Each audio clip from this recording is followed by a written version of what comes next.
Fine, Devin, I'll frickin' watch Are You the One if you just agree to leave me alone about it.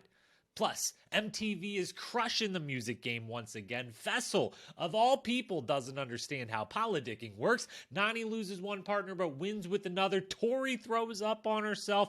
Everyone continues to hate Amber and continues to not have a reason why. And Jordan and Aneesa get themselves some redemption twice over. It's the challenge. Ride or Dies episode 15 recap coming up right now.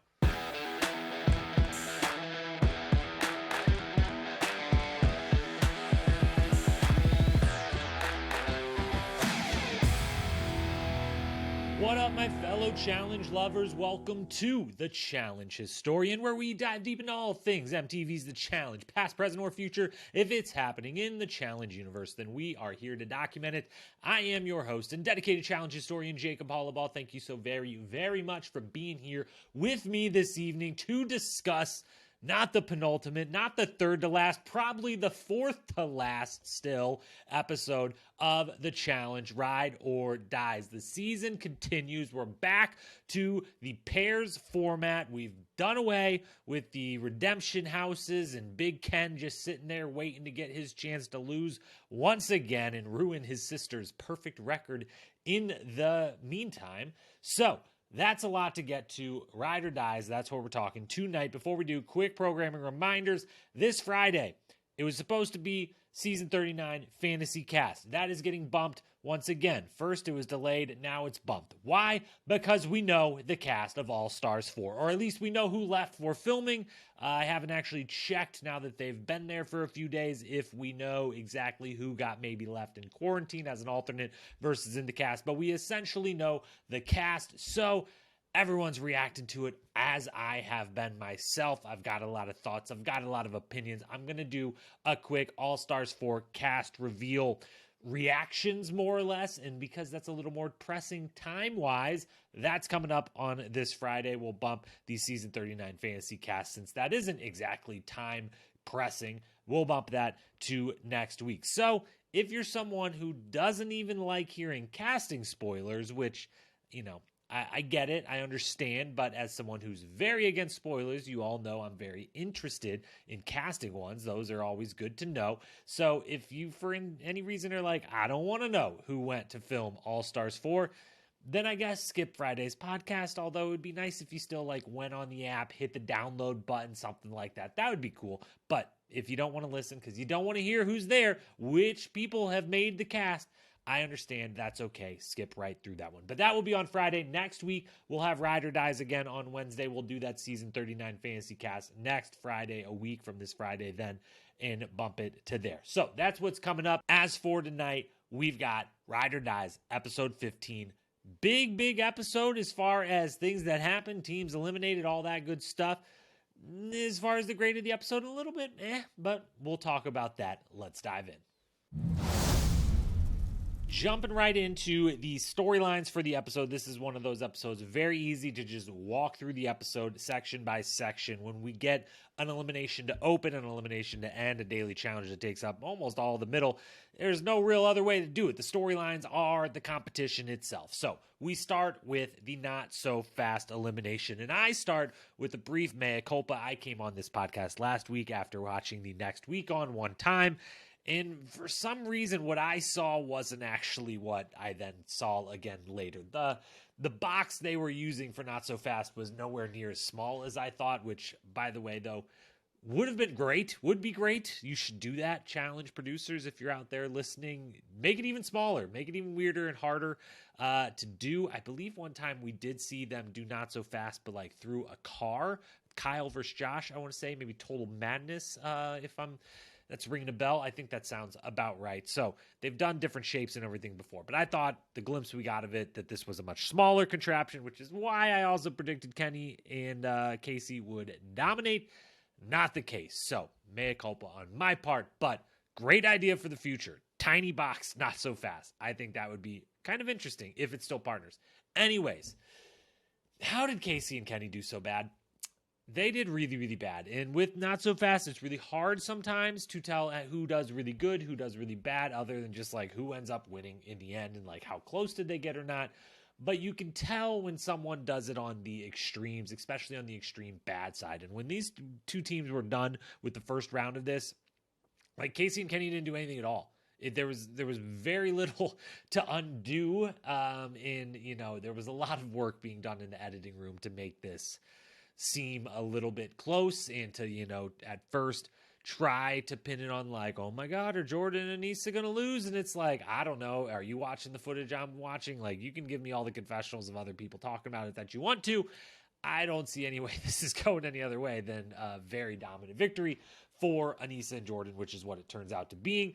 Casey, first time ever eliminated from the show pre-finals. She's only ever made finals. She won the previous season. First time ever being eliminated in 4 seasons. So, Kenny, that's your claim to fame. You are helped your sister lose for the first time. And this is where I don't know. I enjoyed this twist of the, kind of Redemption House style twist. Although I don't know that I love that, it put people like Casey in jeopardy for not having lost before, but also I guess, I kind of like that at the same time. I don't know. I'm a little bit torn on it. I think, as I said earlier in the season, it would have been executed better if it was just they come back at the final and those people get to run the final together. That would have been interesting and much more of a big surprise shock, or maybe a true Redemption House style where whoever ends up there does a little mini competition for the right for like 2 of them to come back for the final. I don't know. I feel like there was better ways to do it. They were close, but it didn't quite 100% click for me. But ultimately, Casey and Kenny are gone after all of this. After a bunch of eliminations, Casey's gone for the first time ever. And I just feel like this is just a huge missed opportunity from the challenge. Producers and casting, we talked about it plenty before. I won't rehash all of it, but it should have taken one Zoom call to know that Kenny was an awesome, incredible human being who would also be a complete and utter dud on this show, and that they shouldn't have him there as Casey's partner, that Casey's partner should have been Faysal, or, I can't believe I'm saying it, but for fuck's sake, Josh would have been better, and I desperately did not want Josh, Casey, and Fessy all there at the same time. Again, you know my stance on that. If you've listened to this podcast for a while, I think they would all be viewed differently if they were there individually versus the 3 of them together, getting lumped together at the beginning, that whole thing, which is why I was excited for, one of them, in particular, Josh, if I had my choice, would have been the one not to be there. But it would have been even better if it was Casey and Faysal together. It would have even been better than this if it was frickin' Casey and Josh there together. So, yeah, I don't know. They really kind of messed that up, I feel like. And did they secretly, though, maybe in the moment, I'm thinking maybe help themselves out? Because Casey has been, the complaint is she's wallpaper, one of the best competitors we've ever seen in the show, but she's wallpaper. So it doesn't benefit the entertainment factor of the show, just the competition side. And maybe this was their way of like, we can't have her just make the finals or win every time, because then we do have to invite her back. Maybe now they can be like, maybe we don't have to invite her back. And maybe for us challenge fans out there who are a little tired of the Vacation Alliance, they could all use a break here for a season or 2. Maybe if they don't invite Casey back, maybe Nany doesn't want to come back, or maybe they don't have to invite Nany back. I don't know. Just spitballing there out loud. Anyways, Aneesa and Jordan crushed. Goodbye to Casey and Kenny. Big Ken. You did something. You made some history. You were the first person to help, eliminate your sister. So that's something. Aneesa and Jordan crush. Again, what I said before, you can never tell not so fast, but it did look like they did an absolutely incredible job. It looked like they made a complete and utter mess, had good strategy, moved well together. Shout out to Aneesa, getting it done. I doubted. Lots of people doubted, and she proved me wrong. She proved a lot of people wrong. This is one I would have thought much different than the one we see later in the episode, and we'll talk about later on this podcast. But this is one where I was like, oh no, I think the other 2 are going to win. I predicted it last week. She proves me wrong, throws it in my face. That's awesome. Good for her. Absolutely kills it. And she takes Jordan's kind of happy yelling, I'll call it. He was yelling at her, but in like a happy, pump-up way. She calls it a little aggressive, spot on, but she also takes it well and then compliments that it does really help her, and she's pretty emotional afterwards having someone support her in that way. So that's great to see. Jordan begins redeeming his 3-elimination losing streak, as we talked about last week. This would have been a really bad look. If he loses this, he not only would have lost 3 eliminations in one night, but then he would have also added that to the elimination loss on All-Stars 4, and you're like, 4 in a row for one of the GOATs. That's a pretty tough look. So he begins his redemption, which we will talk more about when we get to the next stage of them winning eliminations. But before we do, we've got a couple things to talk about first.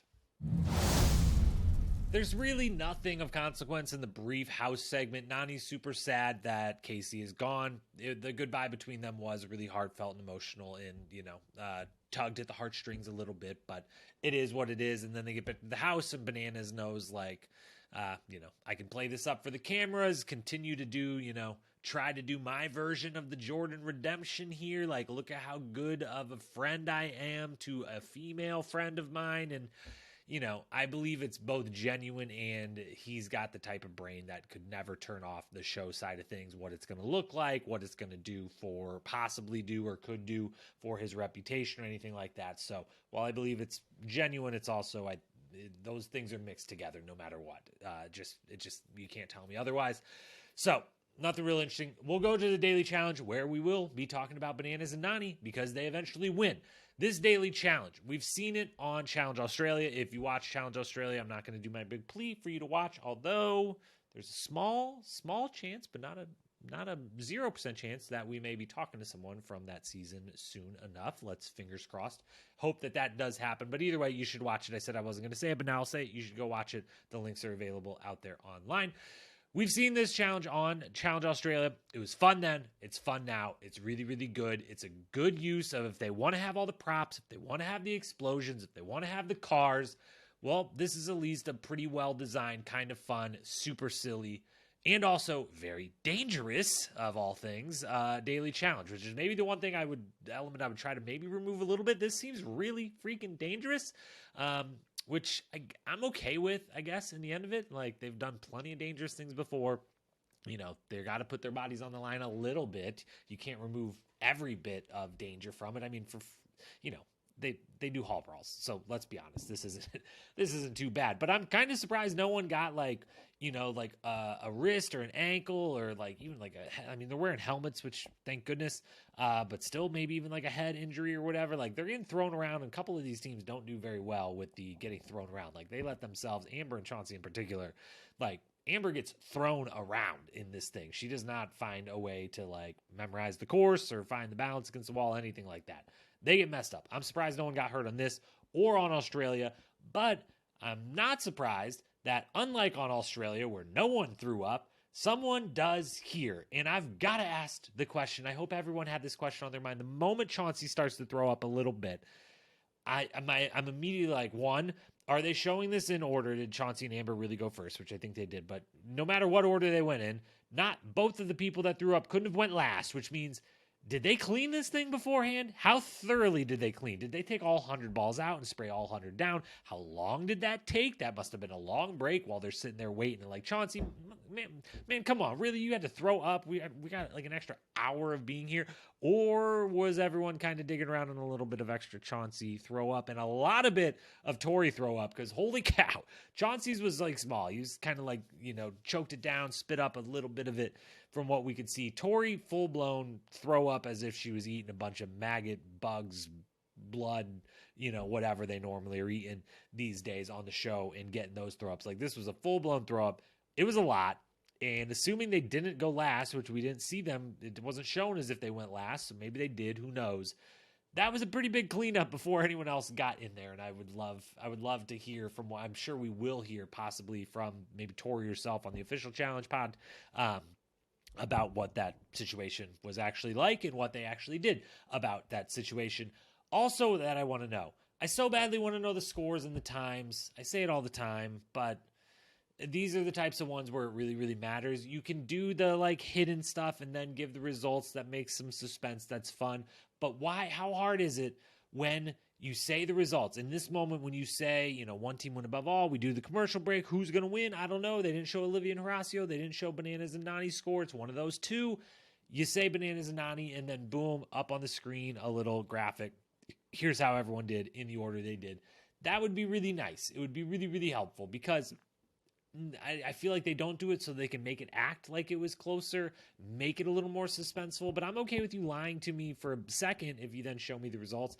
I don't love that. I feel like I might be being lied to and never told whether the lie is true or not, because did they just not show us Olivia and Horacio's score as the other one so they could make it look like there's two teams possible? Because then, TJ says one team dominated. Did Olivia and Horacio actually have just as fast of a time as Bananas and Nany, but like they only got 7 right out of 10 or whatever? I don't know. I just wish I could see the score. They do show the score out of 10, at least how many they got right for some other teams. Jordan and Aneesa, 1 out of 10. Ooh, wow. It's a good thing you won 2 eliminations in this episode because not a great showing there. Everyone else does decent, 7 or 8, I believe, for Amber and Chauncey and Devin and Tori. But Bananas and Nany win, and they win because they try. They were throwing partner dailies all throughout the beginning of the season. They didn't want to be in that position. They found it more dangerous to be in the winning position than to not be. And so they didn't try to win, as most of the teams didn't try to win. They got through that with that strategy. And now they try, and boom, they win. They instantly win. Turns out they're pretty good at this, especially with this is where the veteran, the super veteran, the super duper uber veteran status of a Bananas and a Nany comes in the clutch. They're doing something silly that has none of them could have ever practiced anything of this sort. And so they get to do it once. This is that weird muscle that they all have to learn, figure out how to do. Plus, they do get to go last, or at least we're showing them going last. I think they probably did get to go last, which is a huge help on this one. I would love to know how the random drawings are go. Do you want to put like NBA draft lottery style camera in the room when you're doing those random drawings or not? Because definitely helped them. They get to watch. They get to learn the pattern.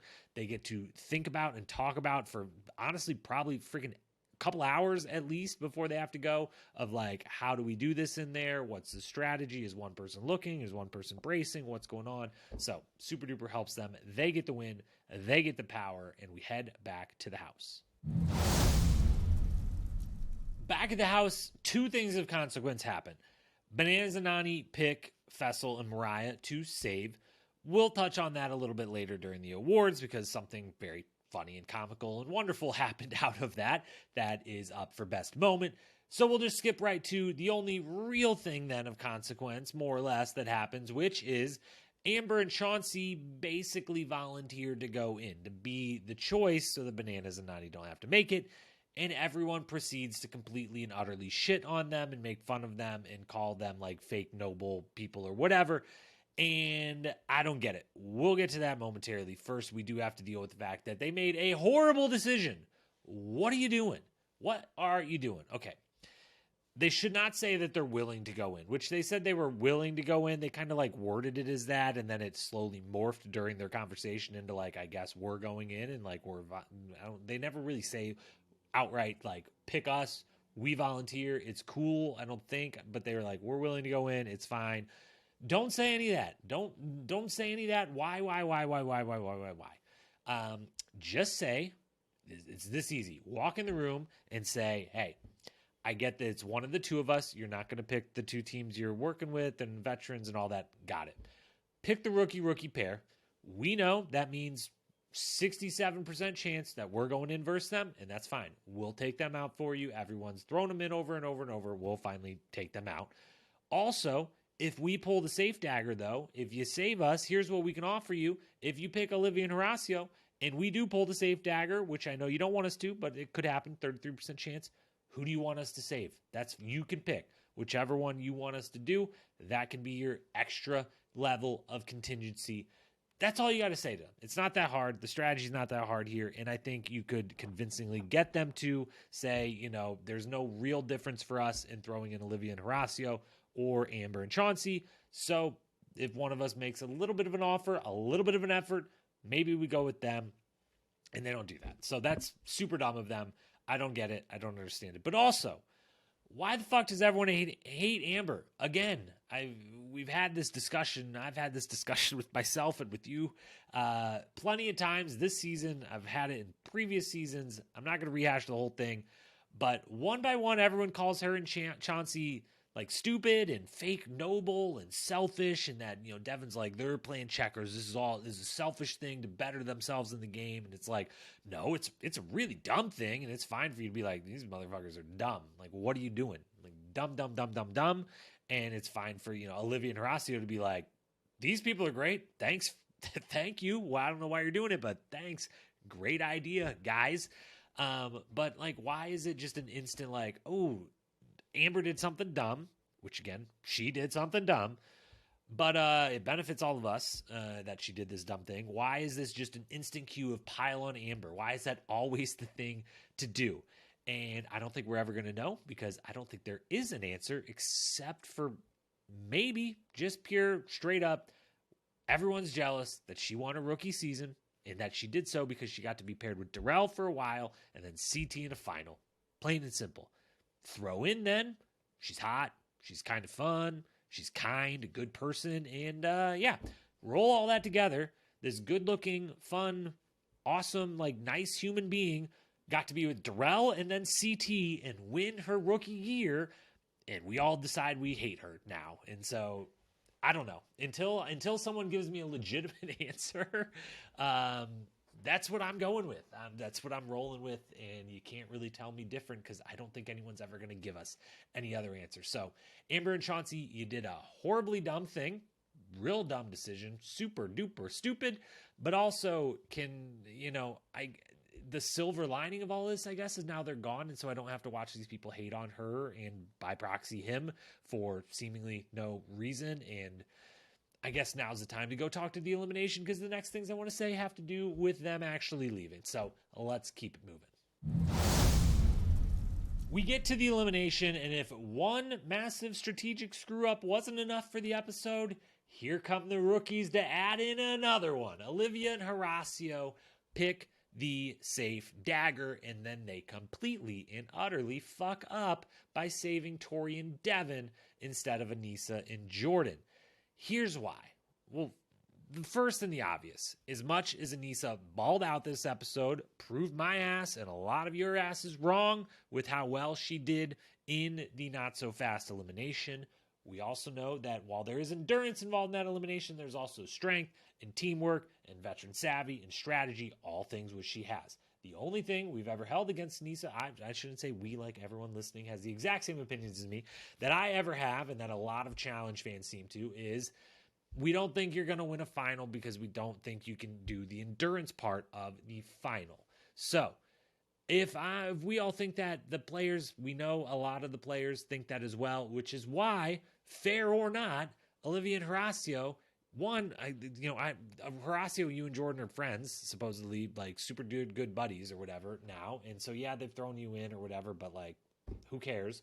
But two, if you had to run a final against one of those two teams, it seems like you would want to run against Aneesa and Jordan. At least I would. And I can't believe that I'm saying I would want to run against Jordan in a final. I think individually, he is the top premier right now, today, January 18th, 2023. Last person I would want to run an individual final against. But I think that if it's going to be partners in the final, I want Aneesa and Jordan there more than I would want to run against Devin and Tori. So, that part of it. But also, they want Chauncey and Amber to come back, and Chauncey's beating Devin 100% in this elimination, turning it into a coin flip for is it the men or the women who get to decide the elimination in the third round. 50-50 chance then that Chauncey and Amber come back and eliminate Devin and Tori. Strong competition. You get an ally back. Now, do they know what the elimination is? No. So I get that little part of it is unfair to be like, hey, if you know, you'd be able to kind of map this out the way I just did, but you do, and this is where, rookie in, third season, but I don't know, maybe not thinking it through all the way here based on their previous strategic decision to end up in the sand in the first place. You don't see anything in the sand. You just see these kind of little stacked things surrounding it that could be puzzle-ish, sure, but like Aneesa and Jordan are awesome at puzzles, so it's not like, oh, we can't throw in Devin because Devin's good at puzzles, and this maybe possibly is a puzzle. If I see that, I'm probably thinking there's not enough here really for a puzzle. Somehow, some way, this feels physical in some nature. There's just a lot of open sand in front of me. So I don't know. You got to be able to probably figure out it's physical. And either way, you got to throw in Aneesa and Jordan. That's what I would have done. Big mistake, I think, from the rookie pair. Then we get to the actual matchups. Amber has zero chance for Aneesa in this. And it kind of makes me mad because I like Amber. And again, no one else seems to. And so I'm bummed out that we don't get, a fair fight here. But Aneesa's twice her size and is a very strong woman. And this is... There's just no chance. Like, I don't know what Amber could have done. She could have made it take a lot longer, but like she ain't winning that. Period. Then we get to Chauncey and Jordan though, and that's where it's like, this game is ultimately if you can win for your half of it, then it becomes a 50-50, coin flip. If Chauncey can beat Jordan straight up, then it's a 50-50 coin flip on who actually wins the elimination, who gets to do round 3. I think it would have been fascinating, although I know how it would have went. Aneesa and Jordan would have won. But what if they would have strapped all 4 people at the same time together? I think we know how that would probably go, but it's more interesting maybe for round 3. Anyways, Jordan gets crafty and he beats Chauncey, and we get the full Jordan experience via confessional. He's definitely dining off of the moments of the past that I have talked about glowingly with unbelievable amounts of respect because they are amazing. Some of my favorite moments in challenge history, mostly pointing out, if we only have to point out the one I like to the most is him beating Josh in the tug of war and War of the Worlds 2 and just that whole season. He gets crafty. He gets to do the full explanation in the confessional, which the confessionals kind of give it away. No? Like, do they not give it away? Is that for anyone else? You're like, this is too much. If he had lost this, I don't know if even Jordan, who is an absolute pro in the confessional booth, that like giving you the producers anything they want, I don't know if even he would be able to lean in this hard with it if he ultimately would have lost this. So I feel like that kind of gave it away. But he gets crafty. He beats Chauncey, and it seemed like a pretty obvious crafty move at the beginning too, like to go straight sideways. The part I thought was more impressive was the then like, once I've got the first one, if we work around in a circle, which he can pull me to the next one, that's fine because we're halfway closer to my next one. We're going in a circle as long as I start first. It's me. I'll get 3 before he gets to his third. That part is interesting and smart and really awesome to me, more so than just what should have been obvious to Chauncey of like, not both people aren't just going to automatically run straight out in front of them when your things aren't all on one side or the other. This isn't a tug of war one way or the other. This is around a circle. So you got to be ready. And ultimately, you got to, the entire strategy of this, the moment he blows the whistle, is get down in the sand and dig and hold the spot and then make a game plan from there. But anyways, that's a lot of hindsight and getting to watch a bunch of people do it. Jordan redeems himself kind of big in the episode. 2 losses to 2 wins. 3 losses in a row. Could have been 4. Instead, gets the 2 wins. Gets the nice strategy, the underdog-ish type win over Chauncey, who has that size and muscle mass on him. So, big redemption for him. Awesome episode for Aneesa, getting both of these wins. And now we're going to get the final that I think the show wants, that the producers probably ultimately wanted. And that is that I think the final is going to end up being Bananas and Nany, Devin and Tori, Aneesa and Jordan, Faysal and Mariah. That could be wrong, but either way, we're at least getting 2 of the 3, if not all 3 of Bananas, Nany, Devin, Tori, Aneesa, and Jordan. And I think those are the 3 teams that the producers probably wanted to see in the final the most. So they're getting their way thanks to a couple big elimination wins from Aneesa and Jordan. On to the awards. We've got 4 awards. We're keeping the needle drop award that we introduced last week because holy cow, the best part of this episode was the music, like flat out undeniable. We'll get to that in a second. Start with best quote. Not the best part of the episode. There was a couple that could have been legit contenders that I just, didn't quite rise to the level of me typing them out in my notes. And so now they don't end up here. But I know Tori had one. I think Devin maybe had one. But ultimately, I'm going to go with these 2 battling against each other. Aneesa's, ow, oh my cooch, versus Tori's, bro, as she points and looks at the vomit on her arm and body all over her. between those two, I'm giving it to Tori's single word. The first time ever best quote has been won by a single word, but Tori's bro is getting the award because I didn't write down any actual true contenders. So hats off to Tori, making history here. First ever single word best quote winner. As for the best moment, the Not So Fast is nominee number 1 because I just really, really like that game. I really like watching any time that it is played, especially when it's played at a pretty high expert level, the way Aneesa and Jordan do it here. Nominee number 2 is Tori throwing up, saying bro, her and Devin afterwards, Devin doing the handshake and then realizing he maybe just got puke on his hand. All that's great. Nominee number 3 we'll come back to because it's the winner. Nominee number 4, Horacio pulling the safe dagger.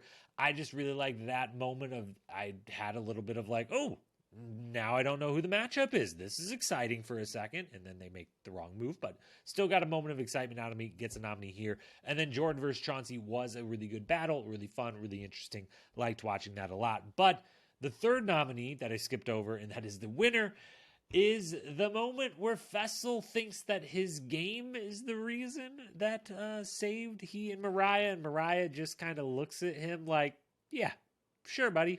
Yep. Yeah. And we mix that in. We cut that in with Bananas and Mariah both in confessional being like, well, we are hooking up. And so maybe, that's a good reason why this would make this choice. And it's like, of all of the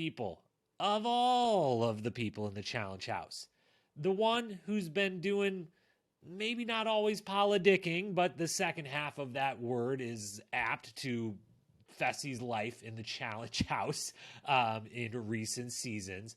For all of the people that could not understand when polidicking is paying off and working and when romance in the house, because I want to be fair, Bananas and Mariah seem like they have a possible real kinship, and I believe they're still seeing each other now outside of the show, possibly. So maybe what started or has some elements of polidicking is also some elements of real, true romance. Fair enough.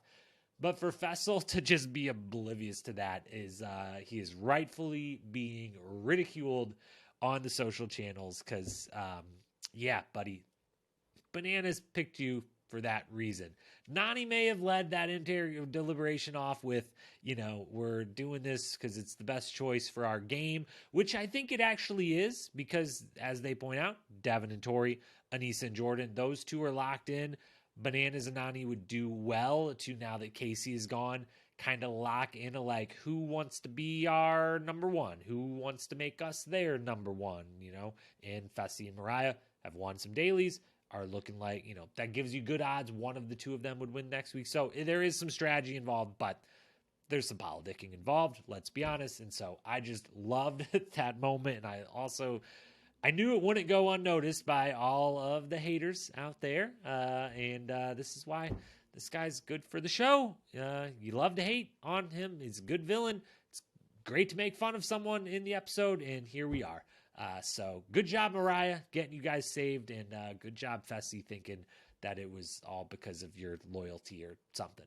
So that's the best moment. As for best needle drop, we're burying the lead here because this is the best award of the episode to give out because they nailed it. I think I missed one song in the beginning that doesn't register, but the other four nominees. We got Ball a Baby by Chingy to start the daily challenge. We've got In Too Deep by Sum 41 for the kind of montage of the daily challenge, a couple teams going. We've got Take Me to Church by Hosier to open the zone elimination segment. And we've got Kryptonite by Three Doors Down as Jordan wins it.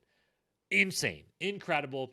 What dexterity from what variety to give us, what taste from the producers, the music producers, whoever selects this stuff, just all over the place. I mean, Chingy, Sum 41, Three Doors Down, and Hosier, I don't know how to say his name. That song was really, really popular, but that was like 4 years ago or more than that. Time, I don't know. Time works weird these days. But 4 big songs from totally different times in lives, from totally different years and eras and genres of music. They all worked incredibly well. If I've got to give it to one, I'm giving it to Sum 41. I'm a sucker. I grew up on, teenaged, angsty, emo, pop, rock, mid-2000s, glorious, wonderful music, such as Sum 41 In Too Deep's an incredible song. It's tough to pick it over Kryptonite. The other two were good too, but we're giving it to In Too Deep. As for episode MVP, speaking of the music, number 5 on the MVP ballot, whoever is the music producer, selector, person, man, woman that makes these choices, hats off to you. You get some votes. You got to be on the ballot because I just loved all of the needle drops in this episode.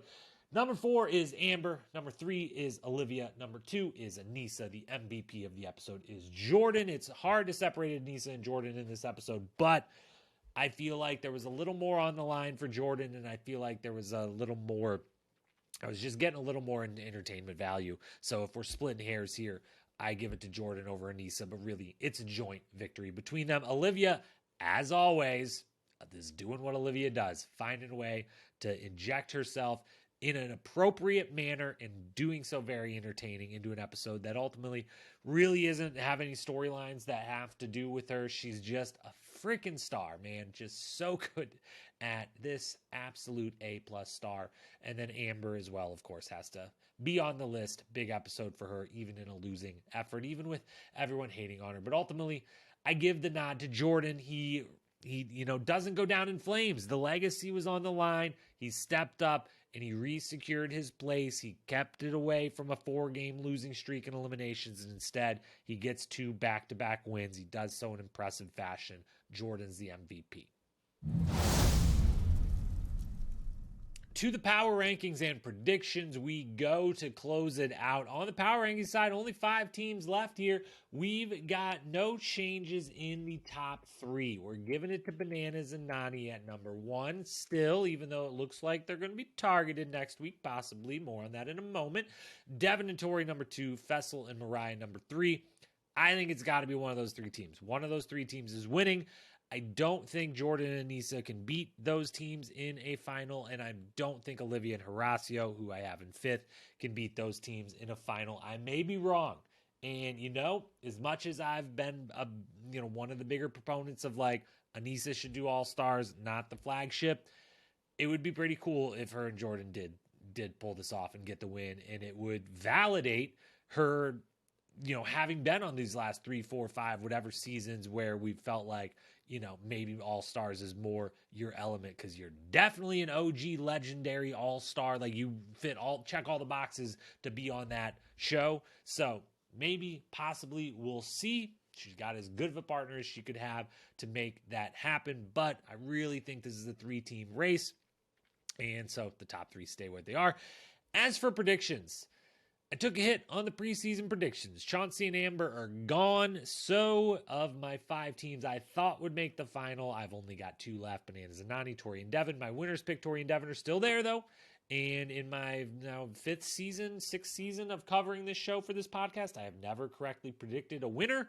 So still a chance we could at least get that right. And that would feel good because guess what? Other than that, possibly being right, I've gotten everything wrong this season. Every week after week, I go 0 for 3 or 1 for 3, or sometimes I go 2 for 3, but it's because I've kind of did some layup picks or kind of cheating to give myself correct ones. I went 0 for 3 again last week. I said Casey and Kenny would win the elimination. Not even close. I said Devin and Tori would win the daily challenge. She's throwing up on herself during it. And I said Horacio would get his chance to set the record for the 6th elimination win. He did not. He pulled that safe dagger. Good job by him. I went 0 for 3. So at this point, if there's a place to make bets on the challenge, which there shouldn't be because if you want to know what happens, you can know what happens way in advance. But if you find a place, if you've got a friend willing to take bets, just whatever I'm about to say, go against it and you'll be a winner. You'll sound like Nostradamus of the challenge because I'm proving to be pretty horrible at this week to week. But we're still going to give it a try. So next week, I'm saying that this is kind of a multi-tiered prediction number 1. This will be the final daily challenge in elimination, which I know isn't the biggest, boldest prediction to make, but also that the episode will end with the finals announcement and probably even them packing and traveling to that final, which will then be a 2-episode finale. So that all rolled into one is a prediction. It will be the last daily and elimination. We will get the reveal and some packing traveling to the final, and we will also find out in the next week on that it's a 2-part finale followed by a 2-part reunion. We've got a lot of this left, guys. We've got 5 episodes left of this season to watch. And you know what? Let's hope it's great. Let's hope it's awesome. I'll be here to cover it, even if it's not. Second prediction, Devin and Tori will win the daily. Tried it once, didn't work out, trying it again. I think the Devin targeting bananas that we see in the next week on is because Devin gets the power and gets the opportunity to.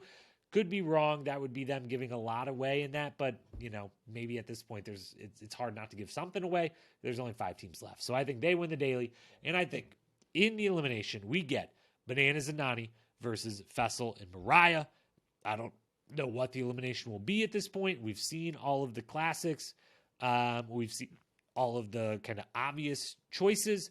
It feels like a puzzle would be coming at some point, and maybe, possibly, if they're going to go straight into a final, maybe could that happen next week? Could they go straight to the final from the elimination like they've done on some of the other seasons they filmed in this location?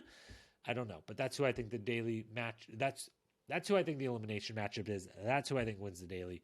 That's what I think the structure of next week's episode is going to be. Also, quick little sad note, they're not doing the Spooky Town Daily Challenge. Why would they not do the Spooky Town Daily Challenge? I'm very upset about this. I wish they would have done it. If you don't know what I'm talking about, that's at least one daily challenge worth watching from Challenge USA or Challenge Australia. But anyways, those are predictions. Those are power rankings. Those are storylines, awards, the whole thing. That's episode 15 of Challenge Ride or Dies. Thanks so much for being here. As always, hit follow, hit subscribe, hit that download, turn on automatic downloads. I think that's a thing in one of the apps, if not both, Apple, Spotify, wherever you may be listening. Try to do all the things that would help me out because they help me out and I love you for it and I appreciate you for it. So thanks for being here. Thanks for listening. We'll be back with All-Stars forecast reaction. It's a good thing this podcast is over. I don't know how to speak anymore. All-Stars 4 reactions to the casting of All-Stars 4. I still can't say it right. This podcast has to end. That's on Friday. Back next week with Ride or Dies. Until then, have a great one. Love ya. Peace.